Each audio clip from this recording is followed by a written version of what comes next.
दोस्तों नमस्कार, जय हिंद।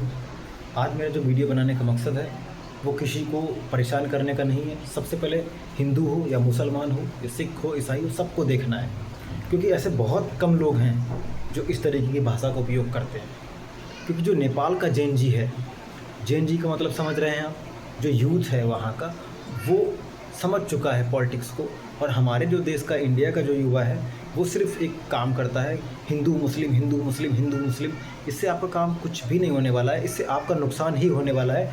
और मैं बहुत सारे लोगों को देख भी चुका हूँ, अपने हमारे जो करीबी लोग थे वो लोग भी काफ़ी बीजेपी में रहे हैं और बहुत सारे लोगों ने समर्थन किया है, बहुत सारे लोगों ने। लेकिन मैं ये नहीं कह रहा हूँ कि पॉलिटिक्स का समर्थन मत करो, पॉलिटिक्स करो, क्योंकि अगर दो दल नहीं होंगे तो फिर कोई मतलब नहीं है। अगर एक दल ही रह जाएगा तो देश गुलाम हो जाएगा, ये बात तो आपको मानना पड़ेगा।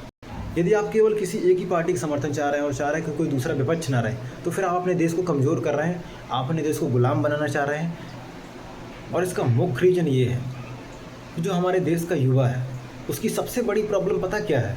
अपने आप को बर्बाद करने की। उसको अपने आप को बर्बाद करने की सबसे बड़ी प्रॉब्लम ये है कि उसको सबसे बड़ी तकलीफ़ अपने पड़ोसी से है कि हमारा पड़ोसी बीजेपी के लिए काम नहीं करता है। और जो बीजेपी के लिए काम नहीं करता है, मतलब उसकी निगाह में सिर्फ ये है कि वो देशद्रोही है। और यदि यदि ये बात कोई सोचता है कि उसका पड़ोसी यदि बीजेपी के लिए काम नहीं करता तो देशद्रोही है, तो ऐसी सोच रखने वाले ही देशद्रोही हैं।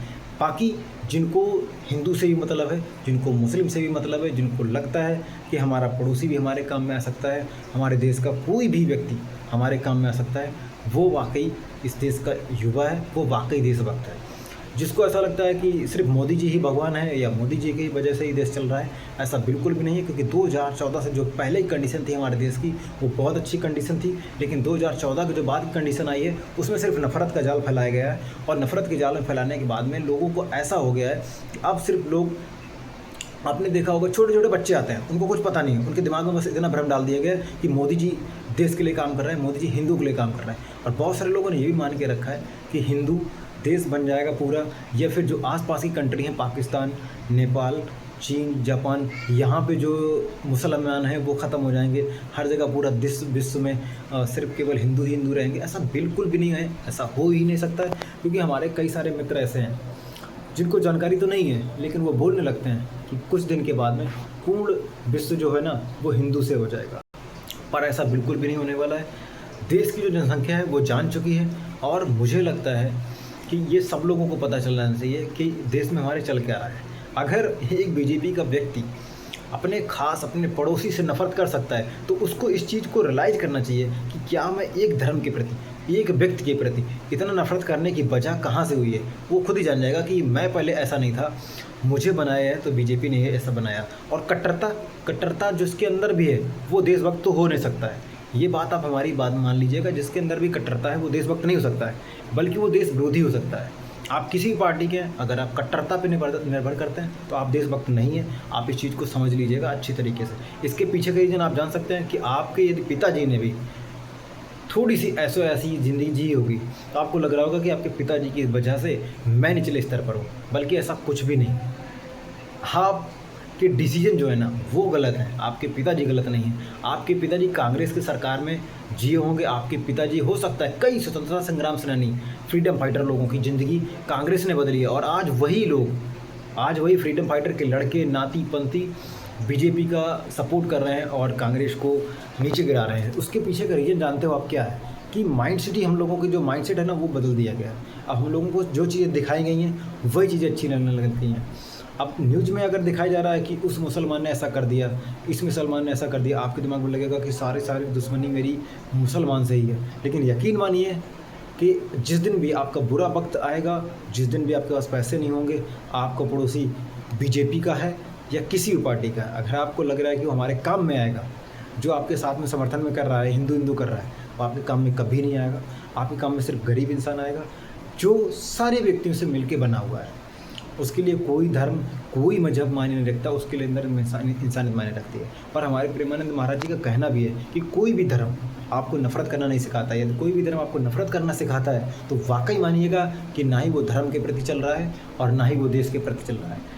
तो सब कुछ चीज़ें आपके अनुकूल नहीं हो सकते हैं, ये बात भी मानना पड़ेगा। आपके जो आगे के 10 साल कटेंगे वो इतनी मुश्किल से कटेंगे कि हो सकता है कि आप उम्मीद नहीं लगा सकते हो। अभी आप किसी शर्त तो लगा सकते हो, लेकिन मरोगे आखिरी में। आखिरी में आपका ऐसा समय आ जाएगा कि आपको ऐसा लगेगा कि भाई मैंने किससे नफ़रत कर ली, और अच्छे इंसानों के साथ सबसे ज़्यादा बुरा किया जाएगा। उसका पीछे का एक रीज़न ये भी है, क्योंकि अब कलयुग का टाइम है, आपको भी पता है कलयुग का टाइम चल रहा है। और मुझे लगता है कि जो ज़्यादा लोगों की संख्या है वो गलत लोगों की है, अच्छे लोगों की संख्या कम है, ये आप भी मानते हो। और ये बात आप मानते हो तो फिर आप गलत लोगों का झुंड भी देख सकते हो, और गलत लोगों का झुंड आपका हुजूम किसकी तरफ में है आपको ही पता है। और उसके लिए ऐसा नहीं है कि अच्छे लोग पैदा नहीं होंगे, अच्छे लोग रह नहीं जाएंगे, अच्छे लोग सारे ख़त्म हो जाएंगे। अच्छे लोग इसके हमेशा खिलाफ में रहेंगे। तो जो अच्छे लोग हैं वो राहुल गांधी से जुड़ रहे हैं और राहुल गांधी जी से इंस्पायर हो रहे हैं। एक एग्जांपल हम आपको देते हैं, आपके पिताजी को कोई मार दे, आपको कैसा लगेगा? आप इंग्री हो जाएंगे, आपको ऐसा लगेगा मैं इसको मार दूँ।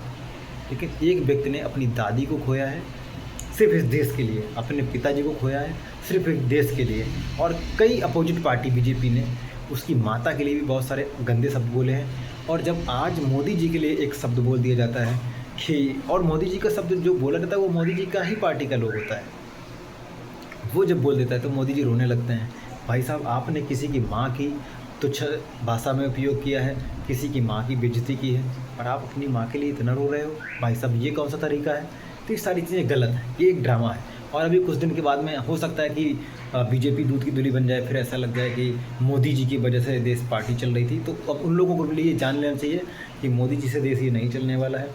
हो सकता है कि किसी फिर अनपढ़ इंसान को लेके बैठा दिया जाए, पीएम बना दिया जाए, या मोदी जी शपथ ले लें कि भैया मैं इस्तीफ़ा ले रहा हूँ और मुझसे नहीं हैंडल हो रहा है, मैं अब दूसरी, तो सरकार को बनाने के लिए हो सकता है इस्तीफ़ा ले लें। लेकिन अगर आप सोच रहे हैं कि आपकी ज़िंदगी बदल जाएगी, आपकी ज़िंदगी नहीं बदलने वाली है।